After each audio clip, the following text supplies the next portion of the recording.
host, yo no puedo verlo. Está grabando ahora mismo.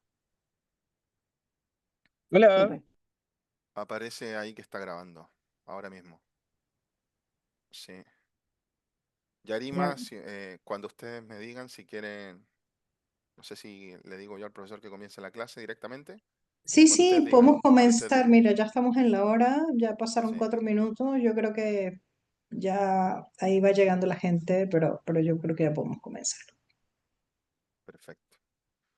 Perfecto. Bueno, en primer lugar, buenas tardes a todos. Vamos a dar comienzo a nuestra quinta sesión. Esta quinta sesión, al igual que la anterior, vamos a tener la presencia del profesor Bala, quien dará la clase de gestión de la transformación digital. Nos acompaña haciendo un gran esfuerzo desde India, así que vamos a intentar también en esta clase, dentro de lo posible, interactuar, hacer las preguntas pertinentes y todos aquellos que tengan dudas o consultas. Esta es una buena instancia para aprovechar este tiempo y poder también interactuar con él. Así que sin más, vamos a dar comienzo a la clase. Professor Bala, we're just in time, so whenever you're ready, we can start the class. Okay. Great. So Great. if you wanna, I don't know if you want to share something, yeah, it's Yes, everything I'm about ready, to. ready to Hopefully do all that. of you can see. So whenever you're ready, you can start the class. Thank you very Great. much. Great. Thank you. Thank you, Professor Marco. And hello, everyone. Good evening. And let's get started. So one of the things I wanted to briefly recap is the recording that I did for week 2. We covered exponential technologies, organizations, the value chain, and supply chain. Before we move on to this week's topics, which is going to be predominantly innovation, I just wanted to check if there were any questions based on the recordings. Hopefully you found it helpful, but if there are any questions, we can quickly cover it before I move on to the topics for this week. Perfecto. El profesor pregunta si es que alguien tiene alguna duda o alguna consulta en relación con la clase asincrónica, la clase anterior. Si alguien tiene alguna duda con respecto al contenido visto, analizado en aquella clase, que puede formular ahora mismo su pregunta, si alguien la tuviese. No, al parecer no. Hola. En cualquier... No, Sí, Diego, no, por lo menos por adelante. acá no. Ah, Por lo menos por perfecto. acá no. Perfecto. Yo también una cosa que comento es que está la instancia también del chat para aquellos que tengan alguna duda, la quieran estructurar, escribir, lo pueden hacer y el profesor también puede contestar prontamente. Professor, so far so good. It seems Okay, like there great. are no questions, so we can start the class with the new Okay, content. excellent. Thank you very much. All right. Okay, so today we are going to cover predominantly things about innovation, right? What do we mean by innovation? What does a typical cycle of innovation looks like, and what are some of the strategies you want to think about in terms of innovation, and how do startups play a role in this space, right? And what are some of the ways, if you're not a startup, how can you sort of get into innovation, potentially acquisition of technology, and so on? And then finally, we'll very briefly touch on why innovation fails. It's meant to be an overview. Obviously, given the time frame, we are not going to do a deep dive in some of these topics, but I think the most important one in terms of what are the different types of innovation, how do you want to view it, and what is some sort of a framework that we can provide so that as an organization, folks can be more successful with it. So let's move forward with the first and foremost, which is what do we mean by innovation? It is a word that is highly used. It is a word that in most organizations, they use it a lot, but oftentimes fail to achieve success with that. And we will also sort of talk a little bit about why is it so important to be able to innovate within a company, right? So first and foremost, whenever we talk about innovation, we talk about the ability to, first of all, conceive, think about, develop, and then finally deliver either new products, services, processes, business models, and so on for our customers. And underlying all that is the fact that there is value to the customer, right? And oftentimes, and we'll talk a little bit more about it in detail as we move forward, Oftentimes we focus, when we talk about innovation, we typically only seem to think about products or services, new products or new services. But there are different aspects of innovation that are equally important, and we'll go through some of them as we move forward. And why do we care, right? Why is it important? Well, the first and foremost, it is, as I mentioned before, it is a way by which companies can increase the value for the customers, and then consequently that drives growth, right? And anytime we keep providing value and increase our value to the customers are willing to pay, and therefore we get growth through that. So one of the things McKinsey's found was that companies that do innovation very well tend to have about 2.4 times more profit than others. So clearly, it's a driver for growth and profitability for companies, right? And so, but oftentimes, most companies struggle with the fact that they recognize that they have to innovate, and then they try innovating, but they are not that very successful about it. So one of the key things is what are some of the things that companies should prioritize on? Which innovation should they do, right?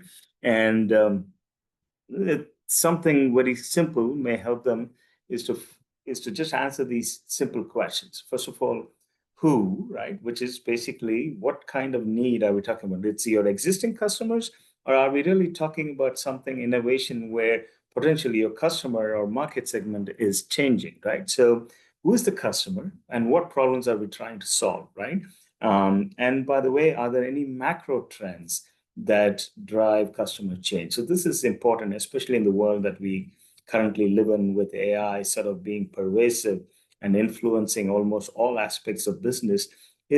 Are there changes that are happening due to technology or otherwise that are actually going to impact their business? And we talked about, in a way, exponential technologies and organizations last week. But think about, any industry and say, okay, do you think, any technology or macro trends may change their value proposition? And if it changes their value proposition, your customer's value proposition, chances are you have an opportunity there and do that, right? So that would be sort of an unmet customer need. So then the question is, now that you have an idea of who, you now want to move on to what, right? And in this sense, what is the solution that can do this? And by the way, are we able to do that? Because that's equally important. Sometimes innovation is in a space that you may not have the competency. So recognizing that and building that capability is very important, right? And then finally, what's going to be the business model? Is it going to be the same business model that you're currently engaged in? Or do you need to evolve your business models? We talked about that as well in week one, right? We talked about the various business models and the business model canvas. That same concept should apply now to find out whether the innovation that you're trying is going to change the business model. And by the way, are they willing to pay for it? Because there are a lot of innovation that you may do that may sound great on a piece of paper, but if the customer is not willing to pay for it, it doesn't really, I wouldn't consider that a sustainable innovation, right? Because most innovations that you're working on has to sustain itself over a period of time and contribute to the top and bottom line of your organization, right? So those are sort of the three questions you may want to think about when you talk about it. So let's quickly talk about innovation cycle. And I know it's a fairly busy slide with a lot of pictures, but the idea that I wanted to convey here is that there are quite a few different models that depict innovation cycle, right? The first and foremost on the right-hand side is a very simple one. You ideate, you select the different technologies, and then based on it, you figure out which one you want, then you develop, and then you implement. So they're fairly straightforward. You will see that almost all these cycles are very similar, right? They tend to emphasize some elements of the cycles. Some others may use slightly different terms, but they all are very common, right? So if you think about Spotify, the e-commerce platform that has had a phenomenal growth, and for those of you who are not familiar, they provide an ability for even really small companies, mom and pop, with our technology expertise to be up and running on the e-commerce front, right? So they look at it as, what is the opportunity? What type of creativity are we going to do to intercept or take advantage of that opportunity? And then what are we going to, how are we going to implement it? And then this is an interesting thing. And not all the cycles cover this, but there is this aspect of diffusion, and we will talk about it, which is that when you talk about innovation, the pace of adoption is not the same across all your customer base. So that's something you really want to think about. And I will talk about theory of diffusion in a minute. And that tells you on what typically the adoption rate is. There's another cycle that talks about technology innovation that emphasizes a little bit more on the technology front. It talks about user needs, and then what is sort of some of the technologies that you may be able to.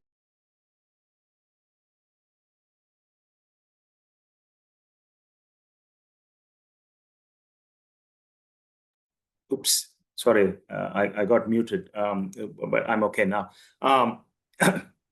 So, from the idea, you generate ideas used based on that. So, for example, I may say something like, hey, I wonder how Gen AI can affect the entire construction industry. I'm just giving an example. And then I may be able to use that and then say, I also think that these are the needs of the customer. And then based on that, I can generate a number of ideas, but not all ideas are feasible. So I have to go through a feasibility exercise to understand whether certain ideas are more feasible than others.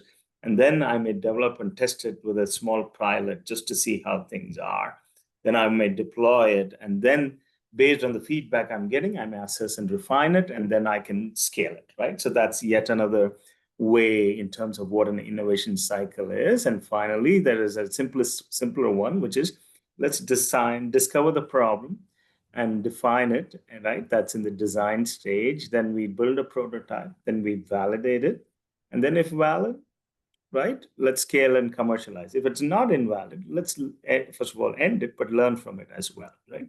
So this gives you a sense of some of the steps involved in the innovation cycle, right? And as I mentioned before, where do we get these ideas from, right? And the fact of the matter is that you can actually get it from a number of different sources. The first and foremost is innovation specifically tends to be, at least on the product and services space, customer facing. But what we will talk a little bit later is the fact that there are also innovation that can be internal, and there is nothing wrong with that type of innovation as well. And we will we'll talk about it. So, but depending on the type of innovation, you may have different types of sources. So obviously, you've got, for customer-facing innovation, you've got the feedback from the customers, the market research. But for example, for the internal one, we may have employees suggesting for both internal and external ideas that they may have. And then, of course, advances in technology that may enable certain types of innovation. So those are some of the sources that you may use. And what I recommend is that you have a process associated or an approach to your idea generation. And whether you use things like design thinking, which is really a type of problem solving, we may have alluded to it earlier, where you understand your users really well, right? It has been inspired from an anthropological research technique called ethnographic research, right? Where the anthropologists spend maybe months with a user community to really understand their culture and so on. The same technique can be now used in understanding your users, right? And so that's where the design thinking comes in. Or you could do brainstorming sessions or mind mapping and so on and so forth, right? In terms of how to manage your ideas that you are being generated, right? Now let's look at the diffusion of innovation that I talked about. The fact of the matter is that not everyone is going to adopt a particular idea at the same speed. So if you think about every single innovation that you may have come across, whether it's the internet, whether it's the AI, or you could clearly see that some of them tended to adopt it fairly early. Some of them tended to wait and see. Some of them were like, I don't think this is ever going to work and it's not going to be for me. So they may come in after it has become mainstream and sort of do kicking and screaming type of thing, right? And so Rogers, who was a psychologist, came up with this notion of how users adopt any type of innovation. It doesn't always have to be technology, but in general, technology tends to be involved and is a common theme for it. And so one of the things that he found out was that, there are different types of people that, seem to adopt things. And the first and foremost are the innovators. These are the really less than 2-3% of folks who are the risk takers. They tend to jump into any new thing and they want to try it out, right? And they want to say, you know what, I'm gonna try this out. And they tend to be the first and foremost. Then you've got a segment of population who are often, they're very thoughtful. They are risk takers, but they want to clearly understand the pros and cons of a certain innovation before they sort of jump into it.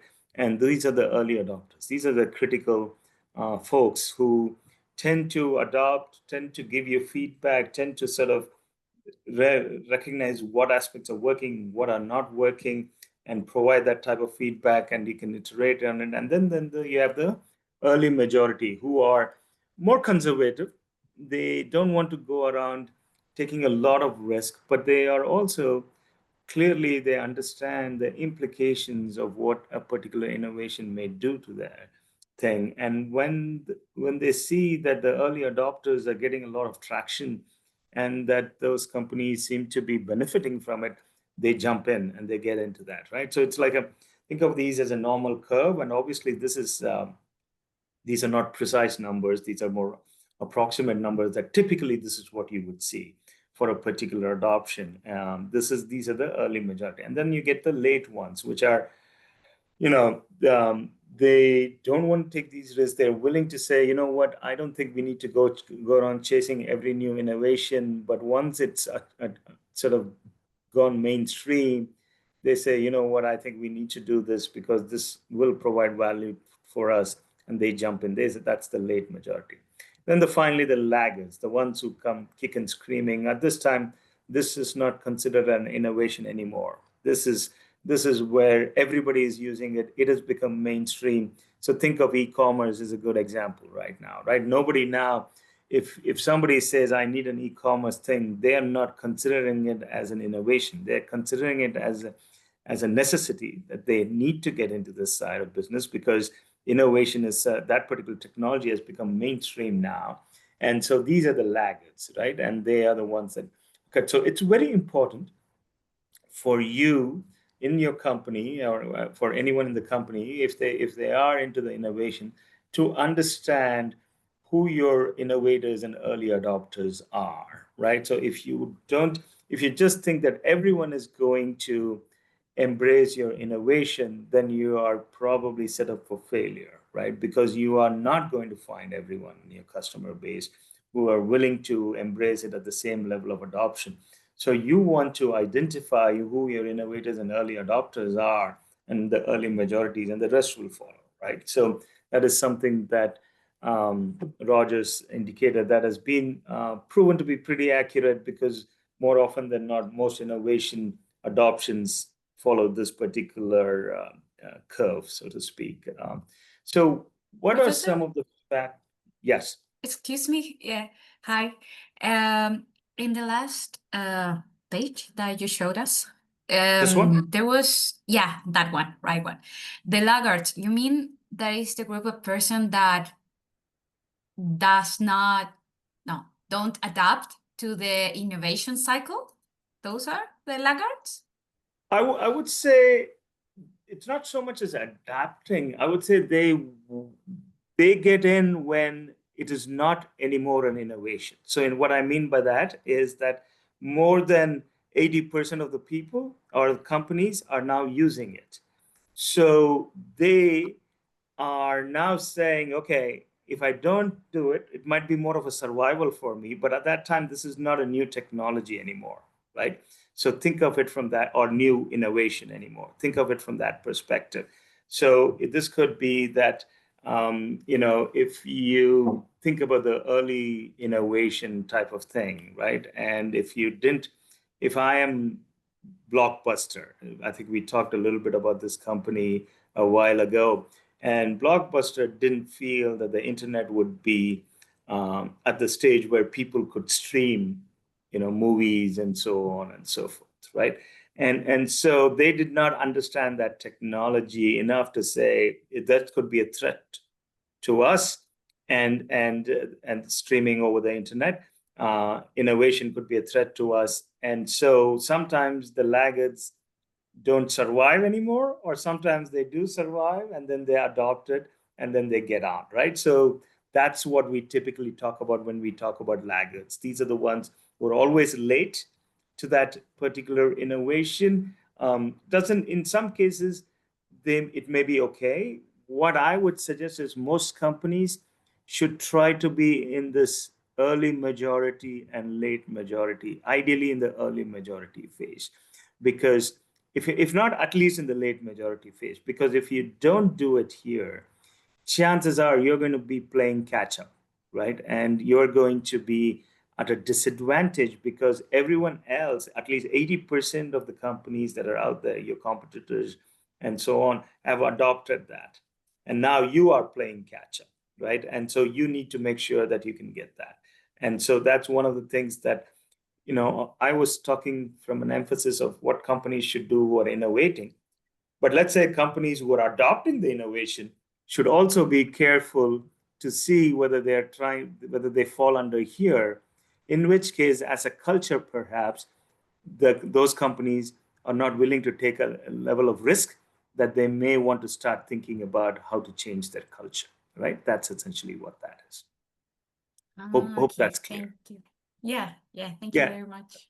Okay, and then after the next slide, I'll also pause because it's a nice time to get some more thoughts from all of you. So let me just quickly cover the adoption of innovation in terms of what factors may influence the rate of adoption. So for example, when the early adopters and the early majority are looking at it, what are they looking at, right? And so first and foremost, the most important thing they're looking at is this innovation going to be better than what we have today, right? So basically, any innovation either creates new markets or is going to replace some of the things in existing markets, right? And that depends on types of innovation, and we'll talk about the different types of innovation in a minute.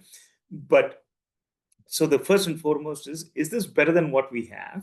Is this particular idea going to be better than what we have? So in terms of, so if I say, oh, the e-commerce was going to give me a whole lot of new channels, of a channel that is going to let me reach a whole lot of new customers, clearly it's a superior way of doing business than my retail side of business. So that is clearly a better idea than what I currently do, right? But then, of course, I need to find out, is this compatible with our values, our experience, our needs, our ecosystems, or is it something that is, completely disruptive?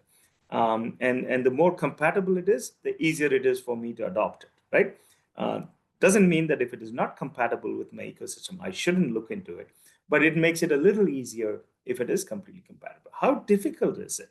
You have innovation that could be very complicated to explain and understand and use of it. And so only a select part of them can understand. And if they do, they will jump on this bandwagon, right? How easy is it to experiment with it? To, this notion of trialability. Can I test it? Can I experiment with it? The more I can, the better I have chances of the innovation spreading faster, right? And finally, is it providing tangible results? Can I attribute some value to, adopting this particular innovation? So these are all the type of things that would influence the factors or in terms of adoption of innovation. So let me pause here and see if there are any questions before I move on to innovation strategies.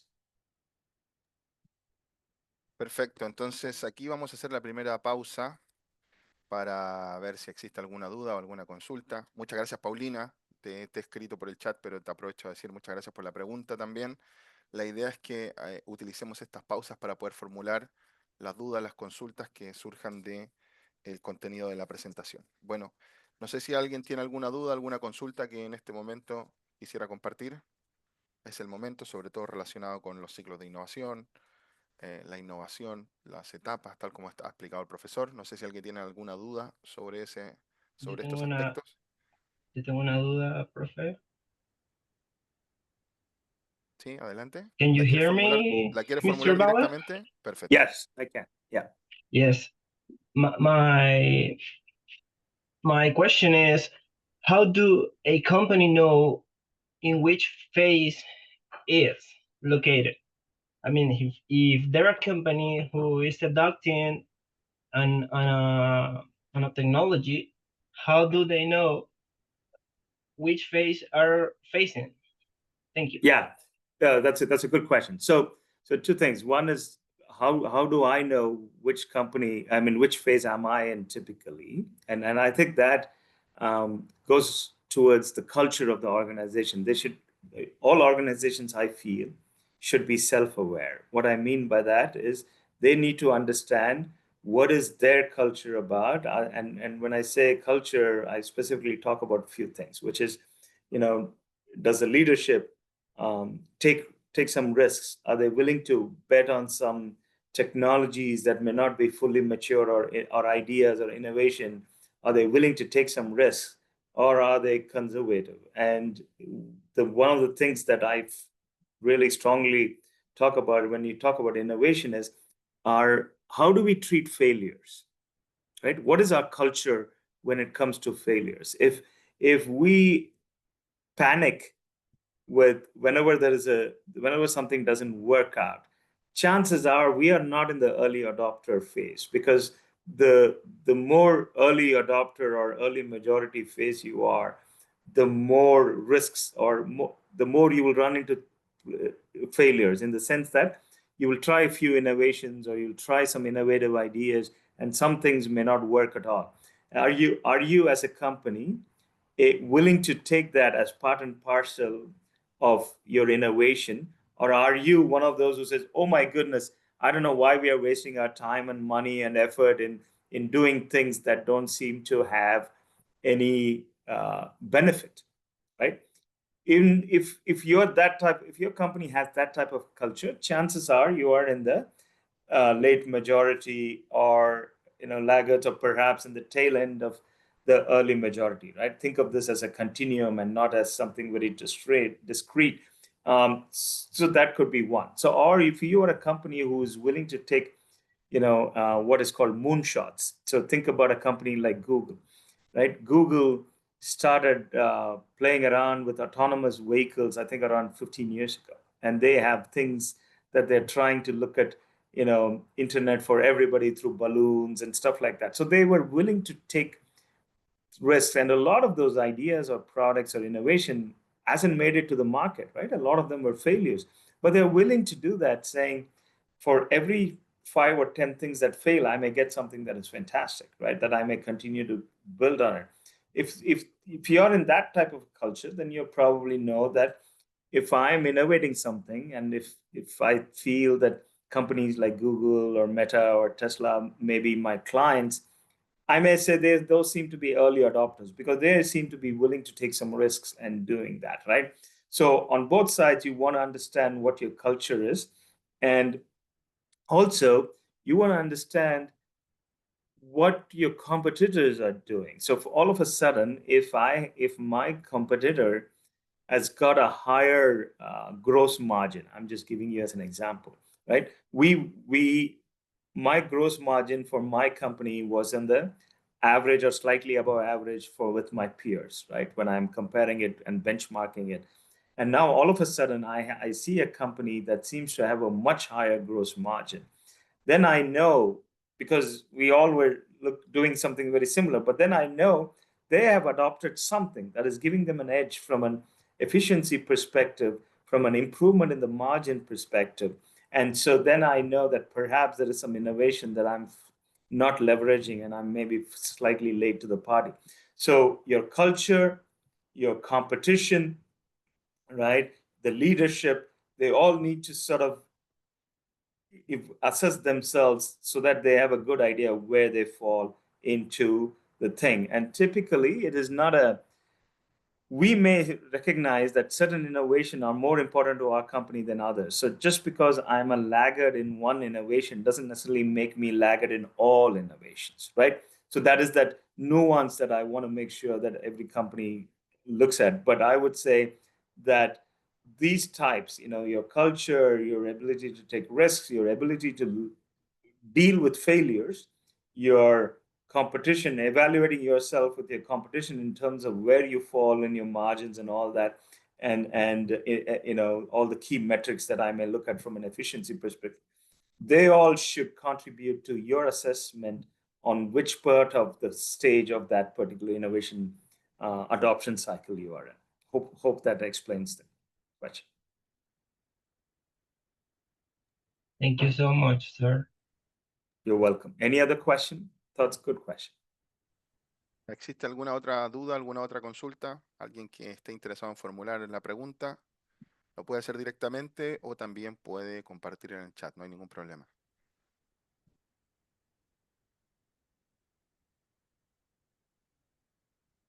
No, al parecer no tenemos más dudas ni más consultas. Continuamos entonces. It seems like everything's crystal clear, so we can move on. Thank you very much. Great. So let's move on now to sort of think about different types of innovation, right? And that I think provides a good understanding of where you want to play and what type of innovation are we talking about? How do we want to make sure that, given that, how can we be successful at it? And first and foremost, the key thing is that innovation strategies don't operate in isolation. What I mean by that is you want to make sure that your innovation is closely aligned to your business strategy, right? And so you want to make sure that they are in lockstep in terms of the strategy. So one of the things that you want to understand, if you will, and this was done by Guy Pesano, and you could find the whole article in Harvard Business Review, is basically to say that you do need a strategy and an innovation, and how do you sort of approach it at a macro perspective? If I take all the different types of innovation that are out there, I have sort of two dimensions that I want to be interested in. And one is, technology, the competencies, how well I do with new technologies and so on. And the other is the business model side of it, right? Do I need to evolve my business model? Do I need to change my business model? And how do I sort of do that? So the easiest innovation, I shouldn't say the easiest, it's the one that's the most comfortable to a number of organizations, is what we think of as leveraging existing technologies and leveraging existing business models, right? So basically, these are companies. So for example, if Intel came up with a new chip, it's built on the old one, right? And so that's an example. Any car manufacturer, automobile manufacturer that comes up with a new release of its vehicle, perhaps like BMW with its 3 Series. If I'm in the financial space, maybe I've come up with a new mutual fund or a new ETF and so on and so forth. They are all innovation that leverages existing technologies, and their business models are not different with that, right? It's a similar business model.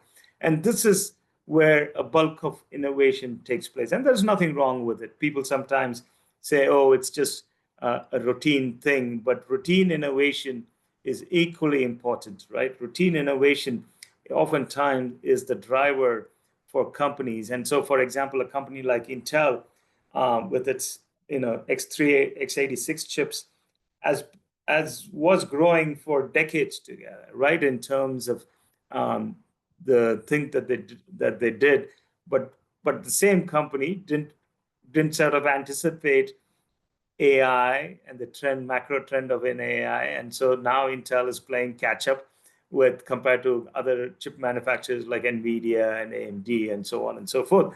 So it's a never-ending thing, right? You have to constantly innovate, and so but the common innovation is the routine one, which is you leverage existing technologies and you leverage existing business models.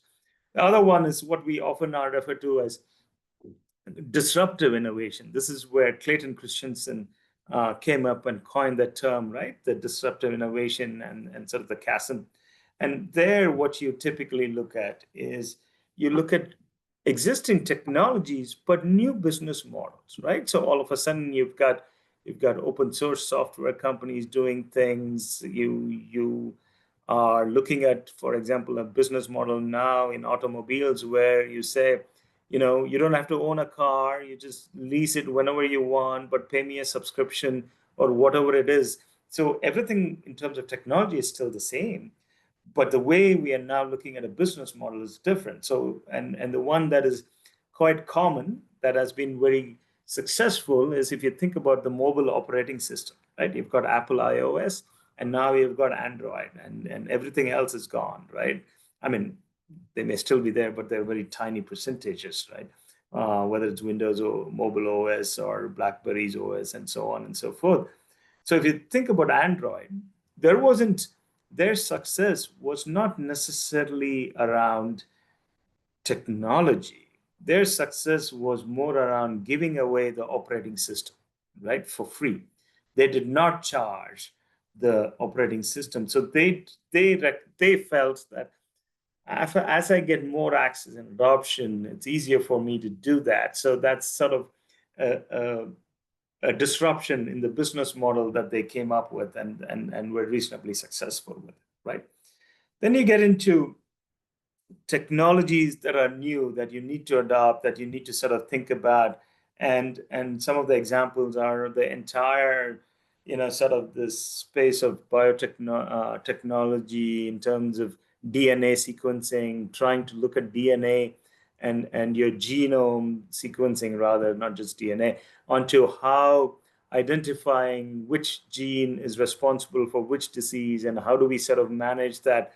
So when you look at all those different types of companies, now those are radical in the sense, if I'm a pharma company that has relied purely on the old way of, sort of a chemistry-based way of doing drug discovery, this is kind of disrupting my market, right? So that's something that I need to think about. That's why you have the conventional companies either trying to develop it on their own or they're acquiring things, right? So that's sort of the way you're going to be thinking about. And so that's where the business model doesn't change much, but the new technologies are disrupting things, right?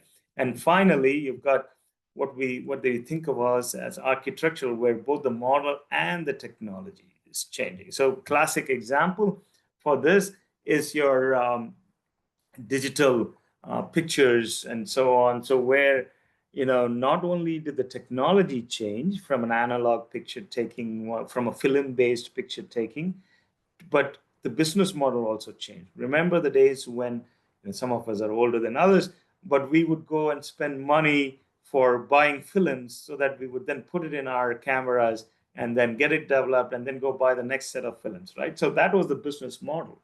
It was a classic, and we'll explain that again. This is what we think of as a razor and cartridge business model, right? Where they would sell the camera, but where they would also make the monies on those films. Well, now in the digital world, that completely upended that business model, right? So you couldn't use that existing business model. So now you've got new technology as well as new business model, and that's sort of the architectural side of things, right?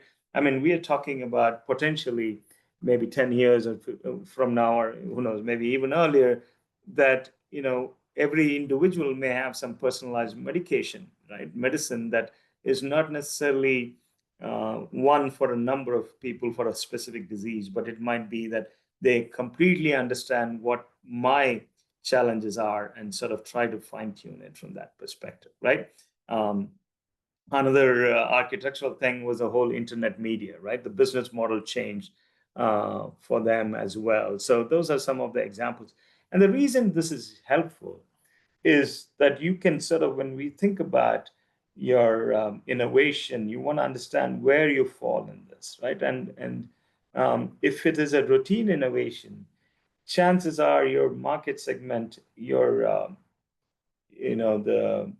early majority might be a lot faster in this, right? Than if it is an architectural thing, right? So you want to understand where your innovation falls in sort of this simple landscape, if you will, right? So that's something that you want to look at.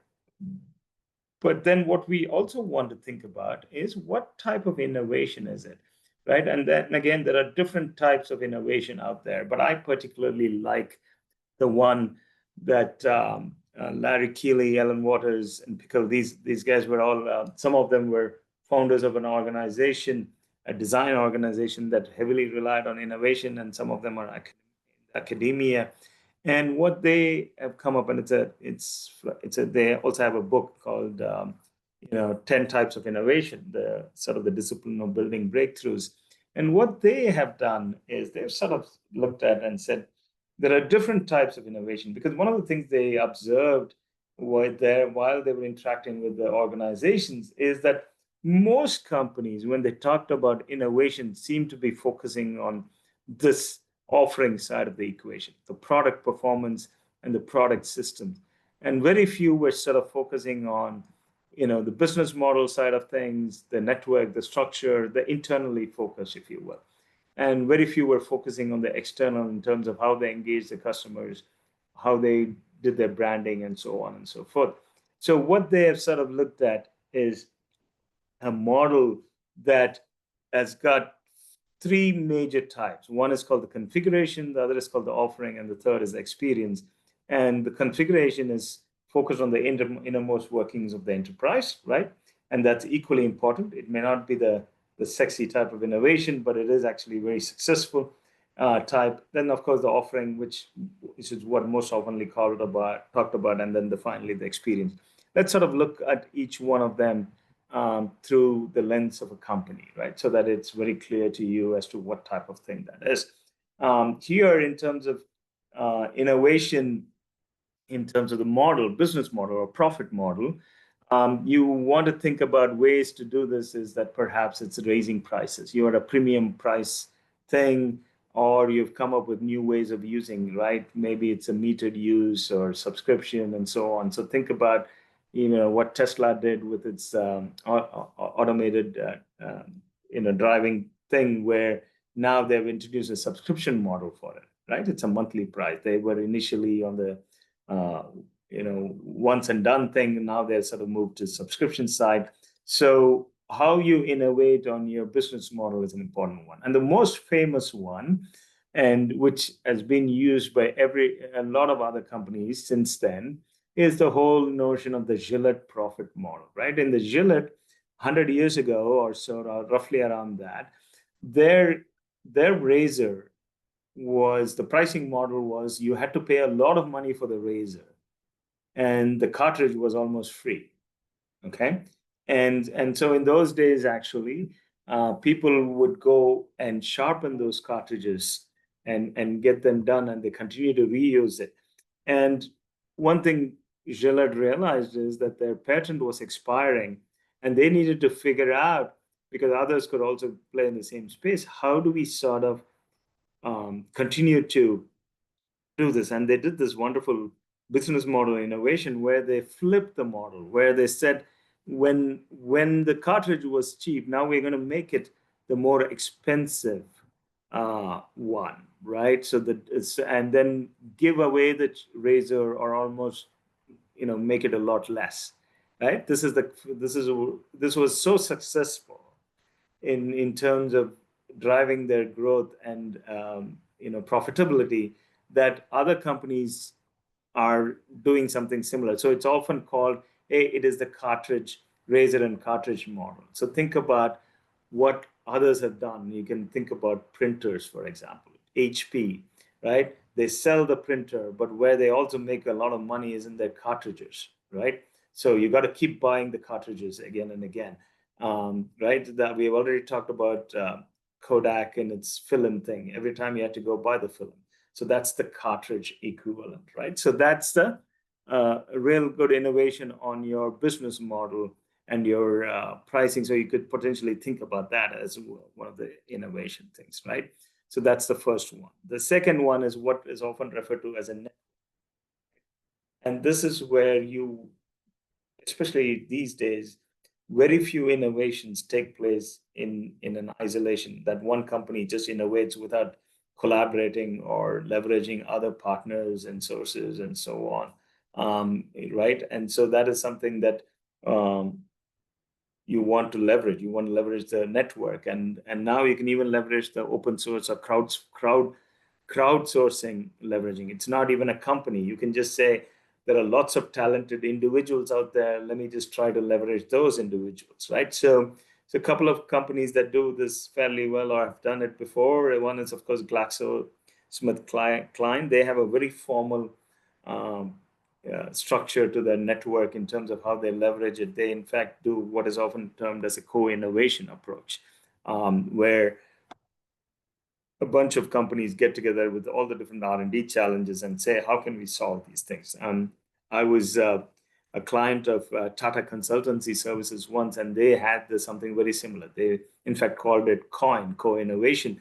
And the idea there was that, companies would partner with Tata's and they would come and do the innovation together type of thing, right? And of course, I don't know if you've heard of the story of Zillow. Zillow, if you're not familiar, is the company that predicts and tells you what your real estate is worth and so on and so forth, right?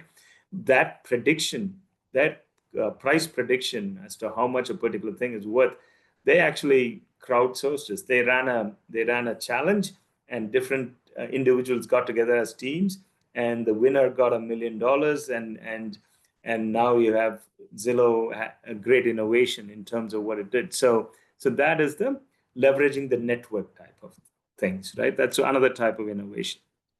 The third could be oftentimes structural innovation, right? How you sort of manage your assets. So we often don't pay enough attention to it in terms of how we can innovate in the space, but you could potentially innovate and do things in it so that it creates value, right? And typically what you see here is perhaps incentives to your employees, or standardization of some things, right? If I sort of, and some clever way of incentivizing people, or how I organize my entire team structure and so on. So one way, a company that did it fairly well till their acquisition of AirTran Southwest, only flew one type of aircraft, right, which was a Boeing 737. And this was, obviously before the backlash of Boeing in terms of some of the challenges that it has had. But in general, what they did was they standardized it. So they simplified training for their crew and pilots and so on, and they have the fastest turnaround, right? So one of the things that, if you think about where airline makes money, is when they fly. So the more they can fly, the chances are more they're going to make money. And so the turnaround time from getting into an airport and then flying back, if you can reduce that turnaround time, then you can tend to be more profitable. And so that's something that Southwest did really well. And part of it was attributed to the fact that they had only one thing of flying, right? So the other thing is, if you're familiar with the Whole Foods, the way Whole Foods sort of structures it, their entire thing was to work as teams. And so each individual store could make decisions. They didn't have to wait for corporate to come in and make decisions and so on. So that was an innovation in organizational structure. So you can innovate in these things, often sort of neglected or misunderstood, but I think you can certainly innovate in this. And that's this structure type of innovation lends itself to that, right? And finally, in the configuration is the whole notion of process. I can actually innovate on processes that I'm doing and how I can look at it. So, for example, the whole idea of lean process, lean manufacturing came out of Toyota, and they sort of looked at their process and said any step in the value added process, that any step in the process that doesn't add value, I'm going to eliminate it, right? And so what may have been a 50-step process may come down to 30 or 20 or whatever the case is, and then there you have an efficiency in that, right? So, or I could use predictive analytics to predict what my inventory may look like, and based on my sales prediction, and manage that, and that's an improvement in my process, right? So, a company that may not have made it to Chile, but in the US that sort of did is this thing called Zipcar. You know, you can rent a car, but here, you know, if you live in the city, and most rentals tend to take place in airports and so on, and that's great for that particular market segment. But for those who want to be in the city and they just need a car for 4 hours or 6 hours or so on to do some errands or whatever the case may be, this company sort of targeted that market segment, and you can now basically go and pick up a car anywhere. It could be a grocery store parking lot, or it could be a business parking lot, or whatever the case may be. But there's no attendant. There's no one telling you this is your car. This is it. It's actually on the mobile. You figure out where what car you're going to be renting, and you can unlock the car using your mobile app and basically drive away. So they got rid of all the attendants, right? And then they could also sort of track how well the car is doing. And so if it needed some tune-up or maintenance, it could automatically schedule for those things. So now all of a sudden, you've got a company that is innovated in its process on how you can rent a car, right? So configuration, there are these 4 types of configuration. You have plenty of opportunities for innovation as well. So not everything's all about products. So I will pause for a second here and see if there are any questions specific to the model or specific to this type of innovation. Perfecto. Entonces, una vez más, hacemos una pausa. El profesor hace una pausa para saber si alguien tiene alguna duda relacionada con el contenido, con los tipos de innovación, los distintos tipos que ha presentado. No sé si alguien tiene algún comentario que hacer, si tiene alguna duda, alguna consulta. Aprovechemos estas instancias que tenemos al profesor experto aquí para hacer estas preguntas. Así que les animo a que puedan formular las preguntas, las dudas que tengan. Esta es la oportunidad, así que aprovechémosla.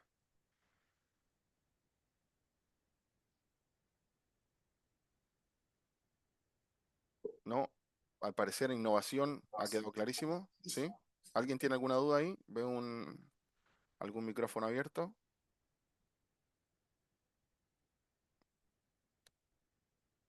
No, perfecto. Okay. Vamos All a right. continuar entonces en honor al tiempo. Ok. Well, acá tenemos una pregunta que, well, we have a question here in the chat, Professor Bala. Okay. And it refers to, the question says, how do you think, how do you consider, or how important is the influence of the context, of the cultural context in innovations? In terms of innovation, yeah. So it is very yes. critical, and we will talk about why some innovation fails, and sometimes culture is a factor in that as to why innovation fails. And you know, I briefly mentioned about failure. You have to, if you really want a culture of innovation, you've got to embrace the culture of failure. What I mean by that is you will fail. Not all innovations are going to be successful. So if your culture starts blaming people when something fails, or if you say, oh my goodness, we just wasted X amount of money or whatever, then you're not necessarily, really good at innovation, right? And so it does play a very important role, and leadership as well, right? And if your leader is fairly conservative, and typically culture of the organization gets influenced by the leadership culture, right?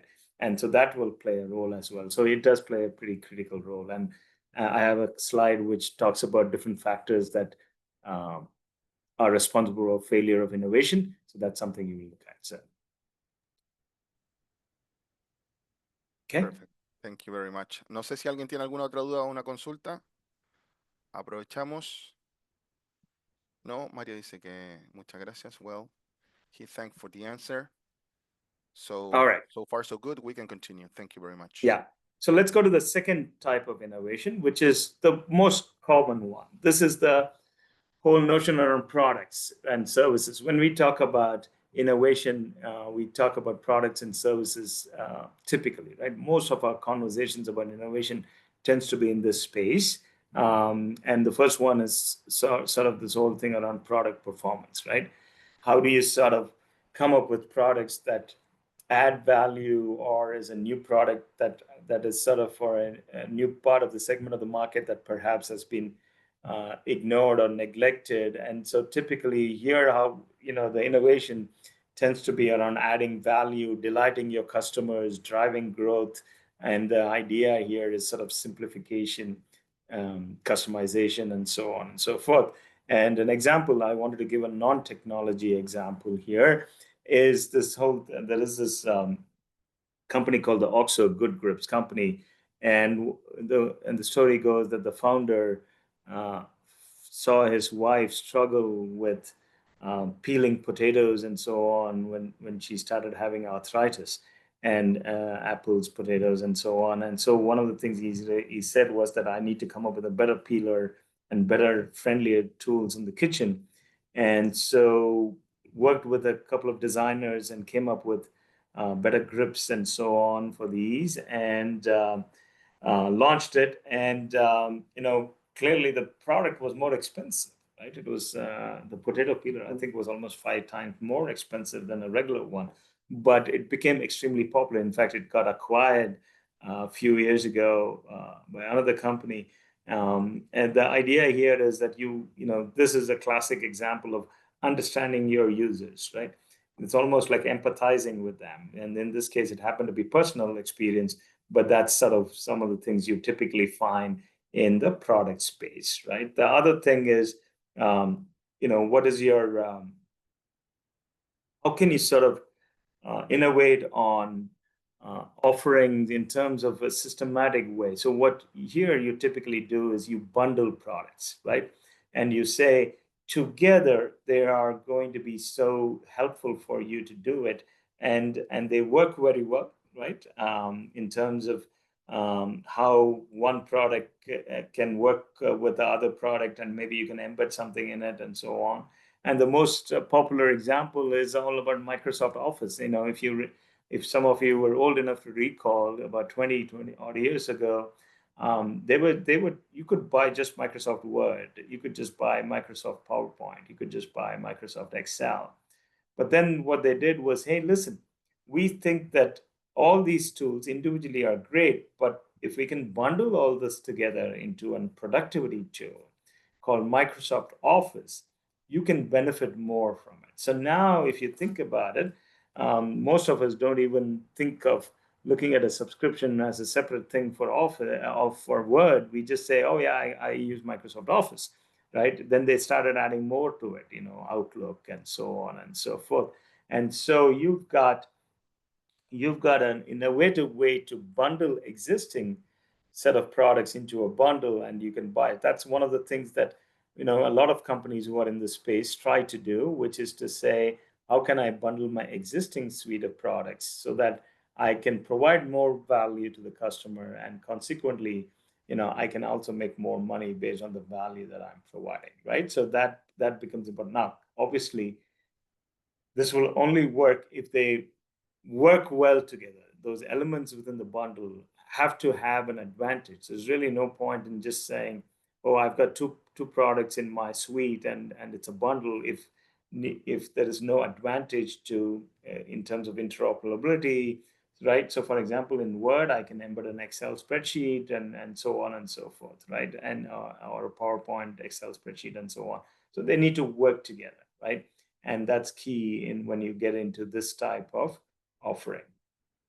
And the last, and then we move on to the last one, which is all around experience. And here we talk about service, right? As the first and foremost, which is, right, how do you sort of amplify the your offerings through services, right? This could take shape in lots of different ways. You can take customer support, training. It could be warranties. It could be guarantees. Customer care programs, and so on and so forth, right? And the one that sort of revolutionized customer service is Zappos. Zappos eventually got bought over by Amazon for about $1 billion or so, but I read an article where I think now the revenue from Zappos is about $1 billion every year, right? And how did they do it? They did it through exceptional customer service. In fact, the customer service agent could make decisions on whether, if someone is, looking for a particular product or bought a product and want to return it, they could just make the decision. It wasn't that they needed to go up the chain.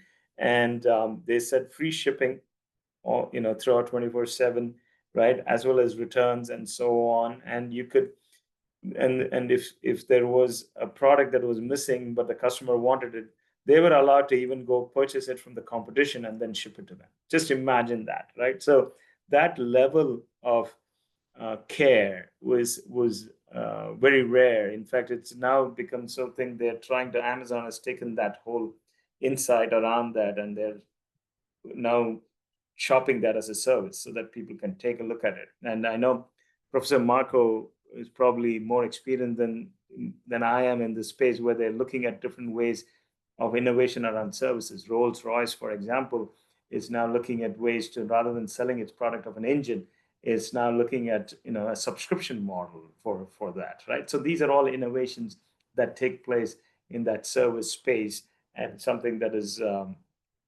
extremely important as well, right? So on how you can change the experience of your customer by innovating around your service, right? And so that's one. And then, of course, there is this whole notion of channel, right? In terms of how do you reach out to your customers with that involves minimal friction? How do you delight your customers and that they can buy it whenever they want at whatever time? I mean, we now take e-commerce for granted, but 20 years ago, that was an innovation, right? Not every company was going down that path and doing it. So there are, think about, Kindle has sort of discontinued that. That's another thing that I want you to keep in mind.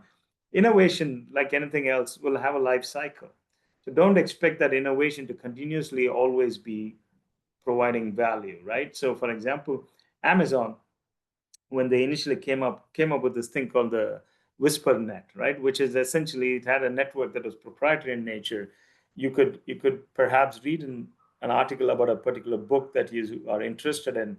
You can go to Kindle and get it within the next 60 seconds, as opposed to going to some store later in the day or later over the weekend or whatever, and then go buy it and then read it. You could start from the time you think I think I should buy this book to you start reading it. It may take 60 seconds or 120 seconds or whatever the case is, right? And that was possible because they innovated on this channel called the WhisperNet, and so that's essentially how they did that, right? In terms of connected network, at that time, this was almost 15-20 years ago.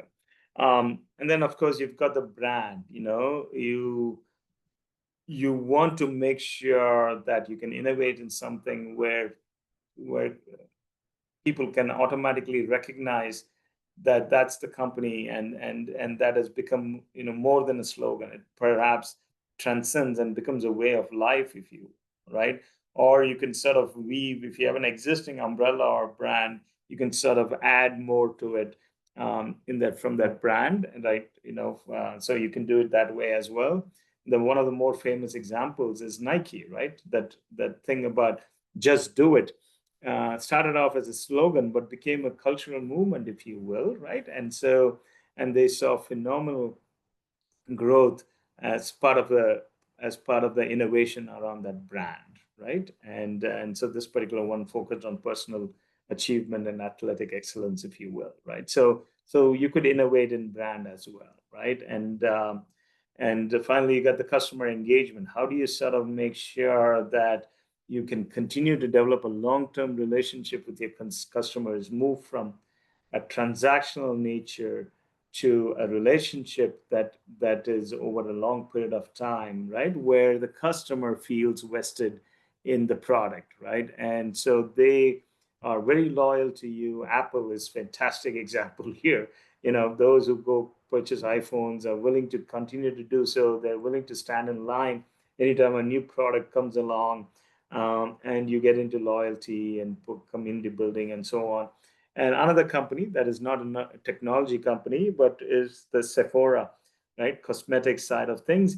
They have a loyalty program. They have sort of an online forum where community building, where actual users talk about the different ways that they use the product, and they are enthusiastic about it, and they can be your cheerleaders, so to speak. And then, of course, finally, you get those personalized product recommendations based on your preferences, your usage, and so on and so forth, right? So that's yet another way to innovate on the customer front. So you've got 4 on the internally focused, right? On the configuration, what is called the configuration type. You've got 2 on the product offering types, and you've got 4 here in the customer experience, right? So that's essentially the type of model. And what is good about this is that you can sort of look at it and say, how do I innovate in each of these phases, right? And so it's a very methodical way of doing it, and the chances of you being successful tends to be higher if you use a methodical way, a disciplined approach to innovation, such as what the 10 models of innovations are, right? So given all that, how should you sort of approach innovation, if you will? How should a firm approach it, right? So think about it again as a portfolio approach, right? And this is going back to those macro trends that I'm talking about. And so, you can use what is often called innovate in your core, right? You can innovate using existing products for existing customers. And this is your routine innovation that we talked about earlier in the slides, right? So this is leveraging existing assets, but with your existing customers and market segments, right? So then you get into adjacent and incremental products and so on. So now all of a sudden you've got new products in the space, and now now you start thinking about adjacent things and how you can leverage adjacent market space. And then, of course, you've got brand new ones, completely new products, and then you've got a whole different market segment and new market needs and so on. So, for example, Amazon, when it started its cloud, remember it used to be an e-commerce for individuals, right? So, and then it became e-commerce for businesses. So that it became into the adjacent market. But transformational is when they suddenly became a cloud provider to all the different enterprises. So that just gives you an idea about, how much to sort of focus on which, and look at it as portfolio, right? A portfolio of innovation. If everything is core, chances are you're not looking at other types. But if everything is trying to be a transformational or adjacent, then chances are you're ignoring your core, right? So how do we know what the ratio should be, right? And so one thing that might help is oftentimes, in terms of growth opportunities, if 70% of the core probably contributes only to 10% of growth, right? 20% of adjacent contributes to 20% of thing, but only 10% of transformational may contribute to 70%. But that's not easy, right? In terms of how to pay the bill. So, for example, Amazon's cloud is probably the most profitable of all the different units that Amazon has, and probably, if I'm not mistaken, contributes to almost 40 to 50% of profit. That was transformational, but that's hard, right? So not everybody can successfully do that.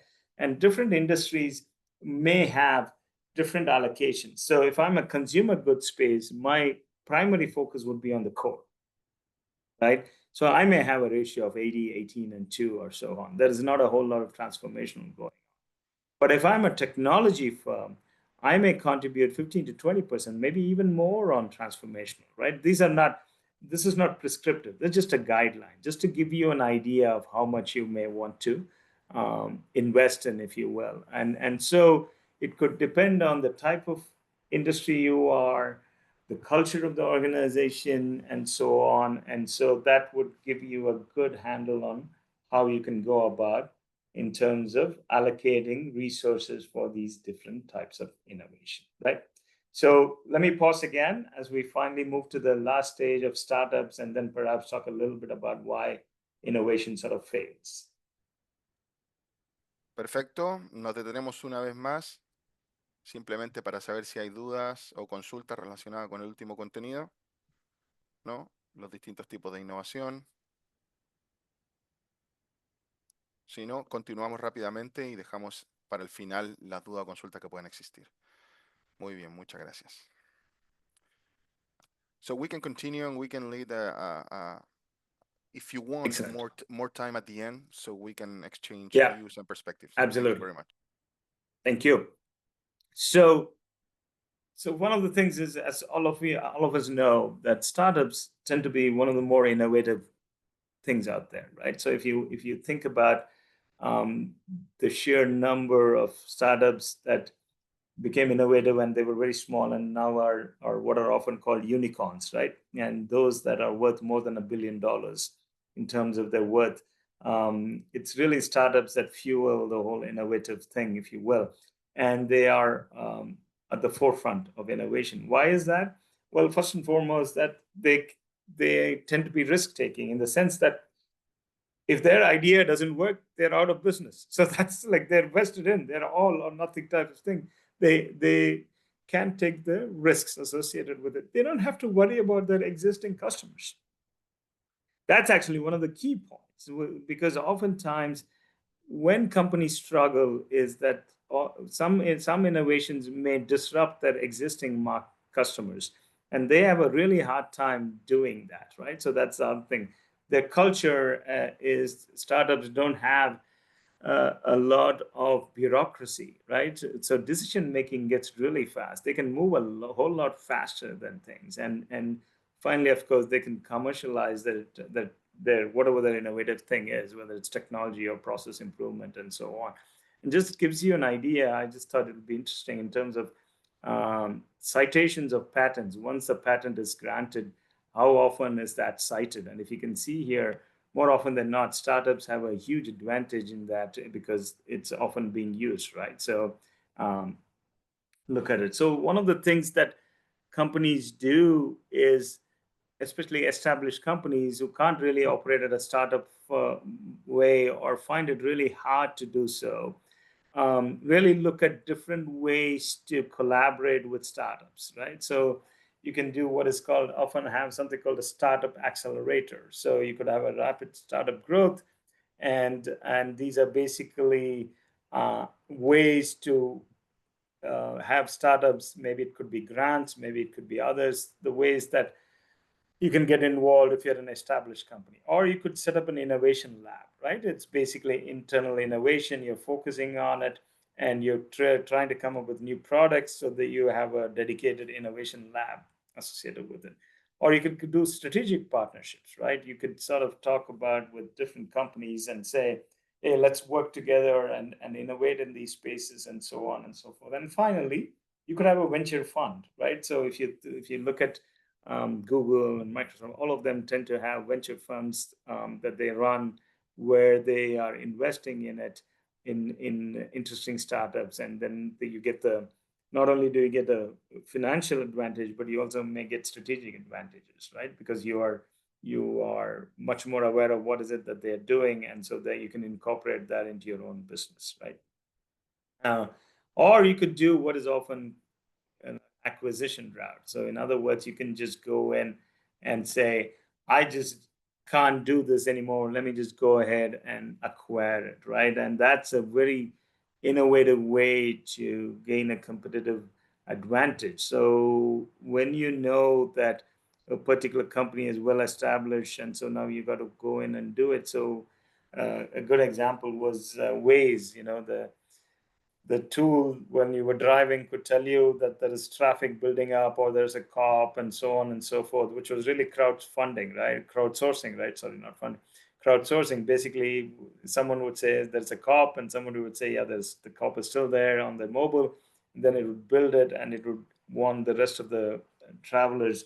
And so Google, even though they had a good mapping software, Google Maps, they decided that this particular feature was so good, and their market penetration of Waze was so high that it was worth just acquiring them, right? So there are lots of such instances, IBM doing with Red Hat, or Facebook, or what is now Meta, Instagram, or Microsoft acquiring that. These are all LinkedIn, or all things where they felt that they couldn't compete because all of them have resources, right? So it's not just about having resources, it's having resources that you want to focus on the innovation that helps you. And sometimes you miss the boat, then you go ahead and you use technology to acquire the thing. So that's yet another way to get your innovation, right? So last topic we want to find out is, let's talk about a little bit about why does it fail? I mean, innovation, by the way, more often fails. Companies that try innovating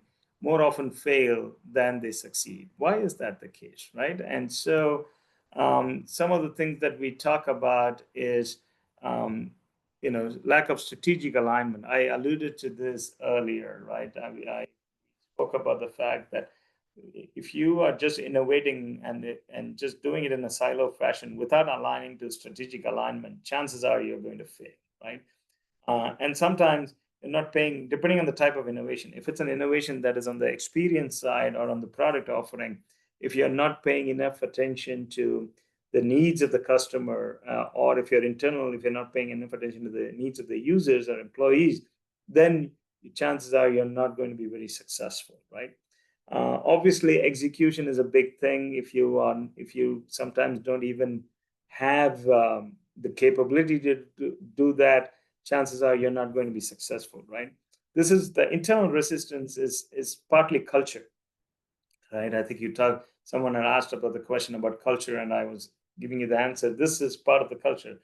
Sometimes we talk about this as corporate antibodies. I thought I liked that phrase pretty well, which is basically it's your organization is fighting any innovation. There is a resistance to it, right? There could be, it could be a good idea, but it's like, no, it's going to completely disrupt me, or it'll never work, or no, that's not going to work here, and so on. You can see that a number of different times in terms of resistance. Now, not all resistance is bad, because sometimes those who are resisting, if you can sort of get them on board and say, help me understand your reservation, and they may have some really key points, and so you can get better with it. But there are times, of course, resistance is just for the sake of resisting because they don't want to change, which is bad, right? So that's the cultural aspect to it. Sometimes it may be market timing. You may be too early, and there was this Google Glasses that came about 7 or 8 years ago. And Sergey Brin, the founder, recently acknowledged that they got some things wrong, and they didn't quite time the market, and they may come back, but at that time it was a failure, right?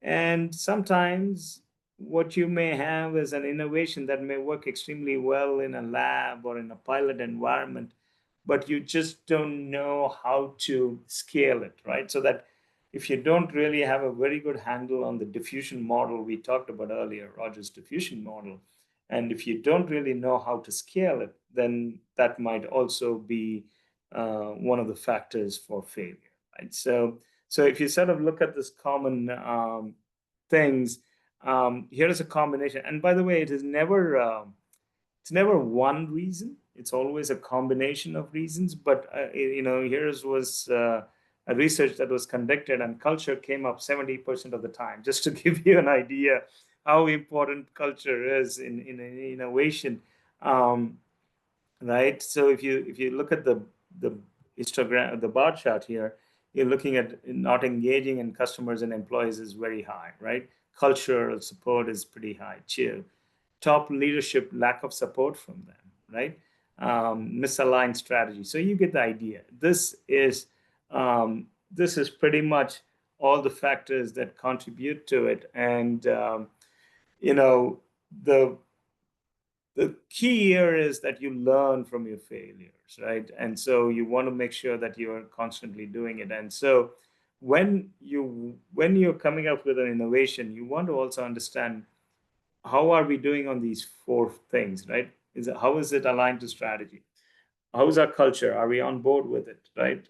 Is it something that is high risk? In which case, are we willing to take that, right? What is the structure of that organization that we are setting up, and other assets and so on? And what are our capabilities? They all contribute to innovation. And if even one of them is not,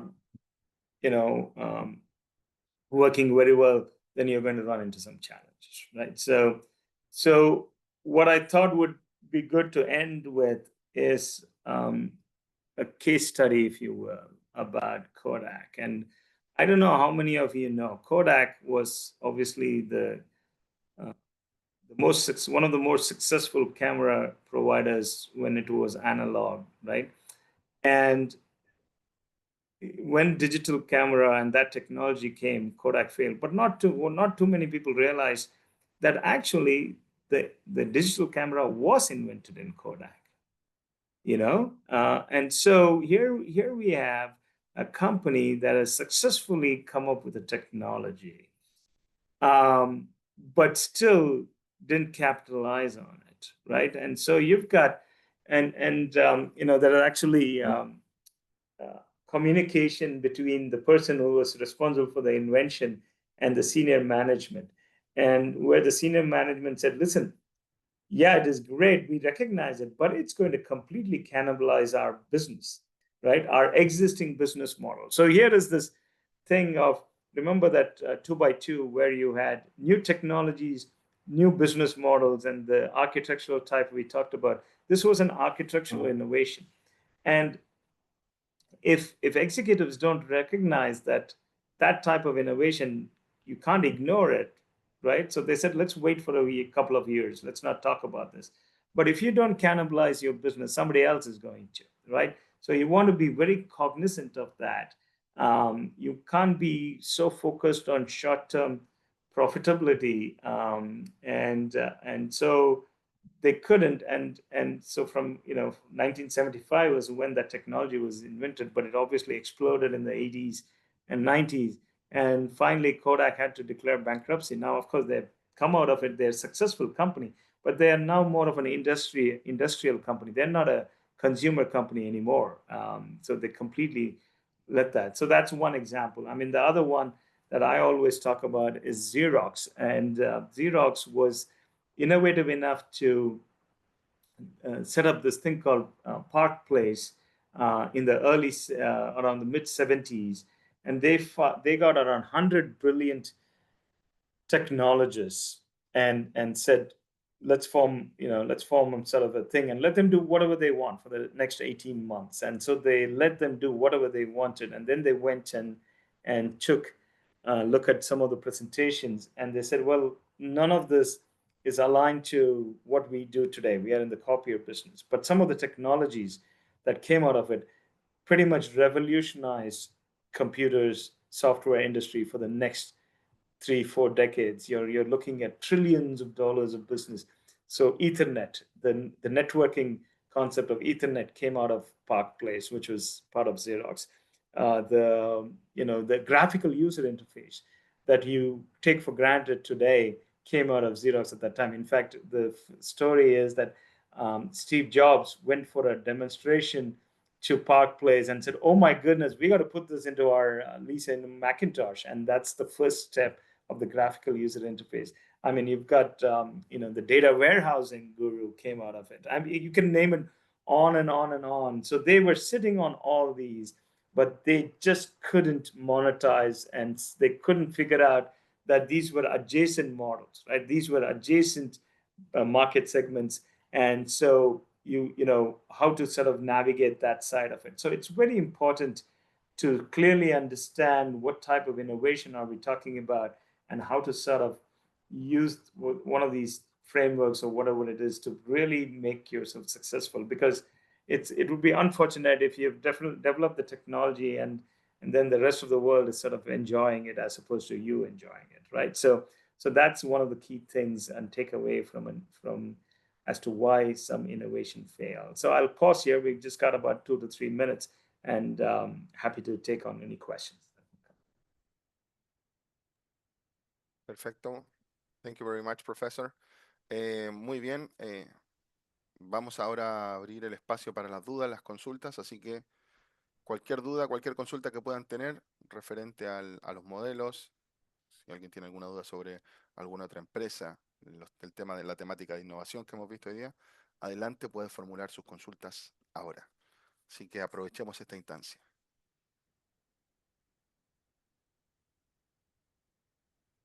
Sino que en servicio. Mario, ¿te refieres a que hay más espacio en servicio, no es así? Mario, no sé si estás ahí, lo has escrito en el chat. Sí, profe, porque Sí, tenía... Sí, para entender un poco, porque me da la sensación de que el innovar en productos es casi como inventar cosas. Hoy día como que queda un poco de lado, entonces me da la sensación de que el tema de servicios como más... Vamos a preguntarle. So, Professor, Mario Pulgar formulated the following question. He had the feeling that there's no too much place to innovate in products, intangibles anymore.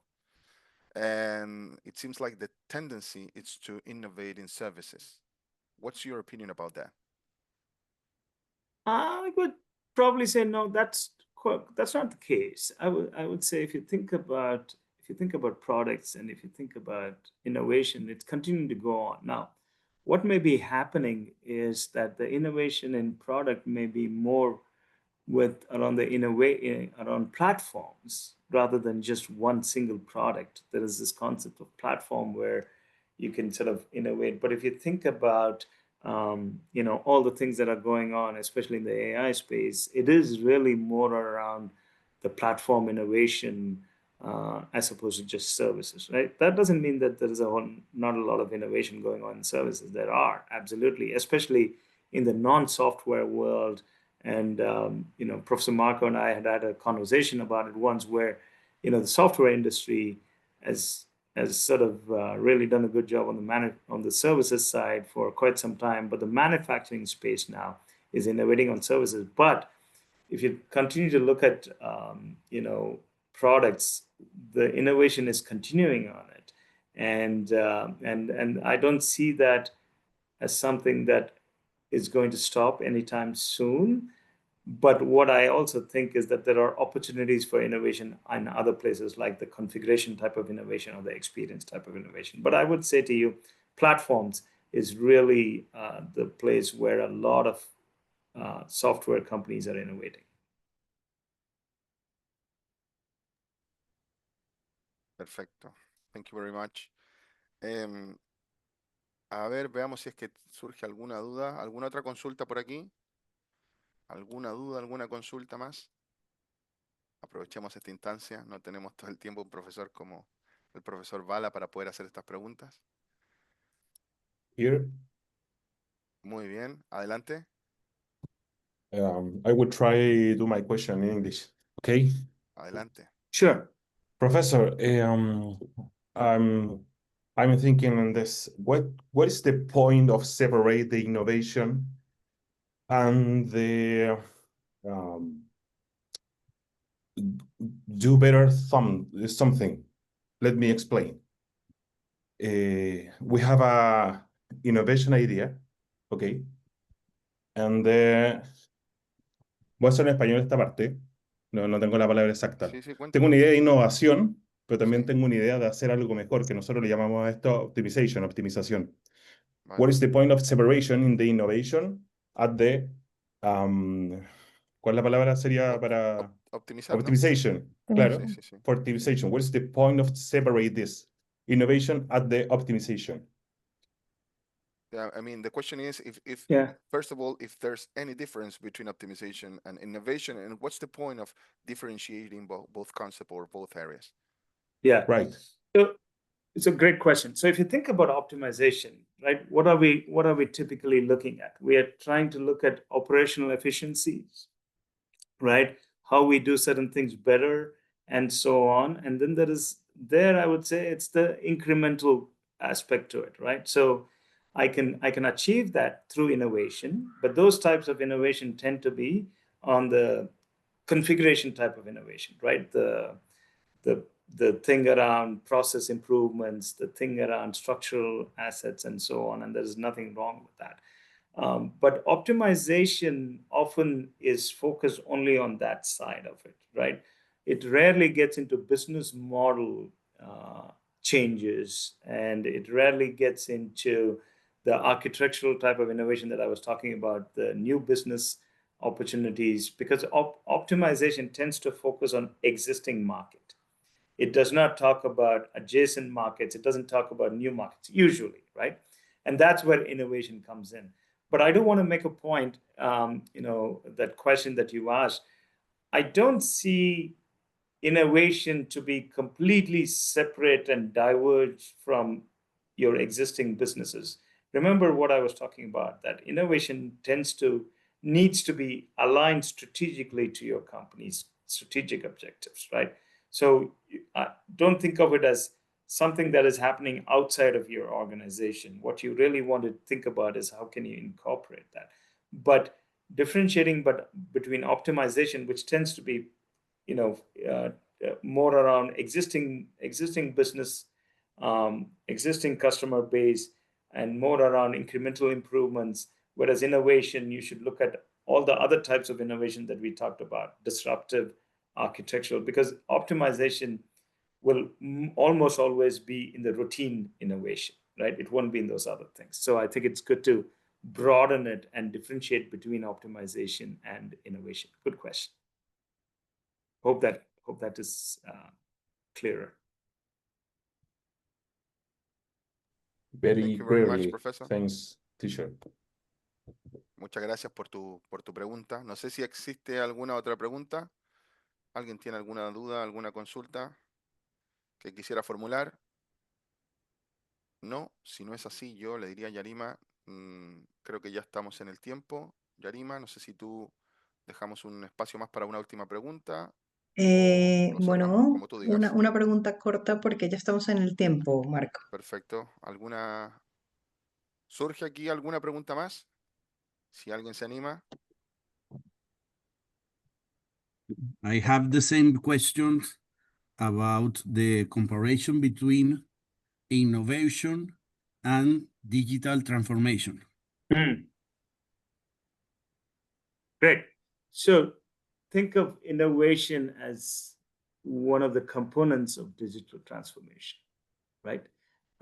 So the way you typically transform a company from, let's say, pre-digital to digital world, a lot of it might be through innovation, right?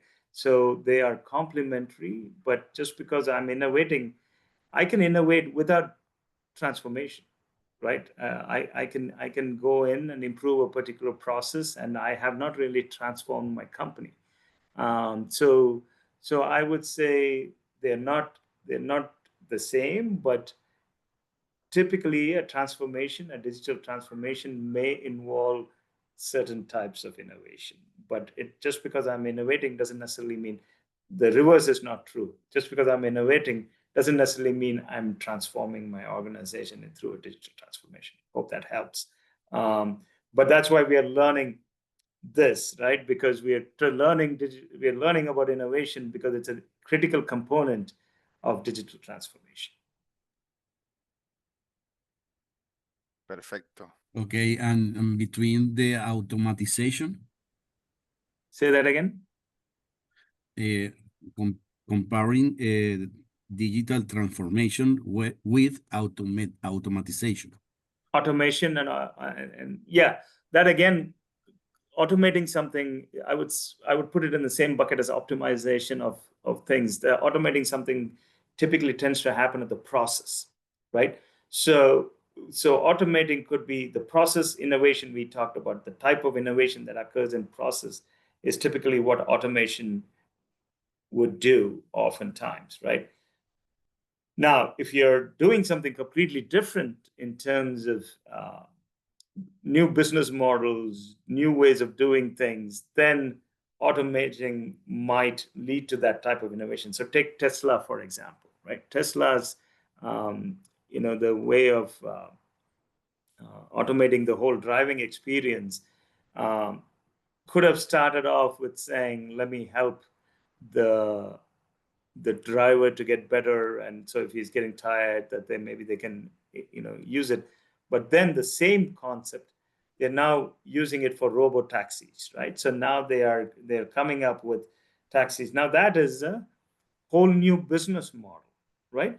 They are not selling cars anymore. They're saying anyone can pay a cab fare and leverage this. So that's a newer business model. So you've got automating that tends to be at a process level, and then that may lead to newer business models and change in business models, and that's how you sort of typically innovate, right? So it is not so think of all these innovation types and all that as it could be a combination of different types. It doesn't always have to be one or the other. I can innovate by saying I can innovate some of it with an asset or a process improvement, along with a new business model, along with something else, and I could now innovate all of it. So how you combine it also becomes critical.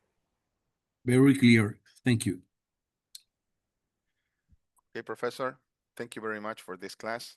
We really appreciate your time and your passion in order to discuss all these topics. So thank you so much for this. And, thank you. And we're gonna see you pretty soon, right? So yes, in a few weeks. Yes, we hope so. All right. Have a good pleasure. time with your family, thank you. and thank you so much. Okay, thanks. Para el resto de la clase, muchísimas gracias por haber estado aquí, por haber hecho o formulado las preguntas, por haber interactuado.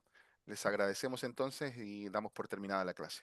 Muchísimas gracias. Que estén todos Gracias a ustedes. Hasta Thank luego. you very much. Bye. Thank you. Bye. Take care. Bye bye. Bye bye. Thank you. Gracias.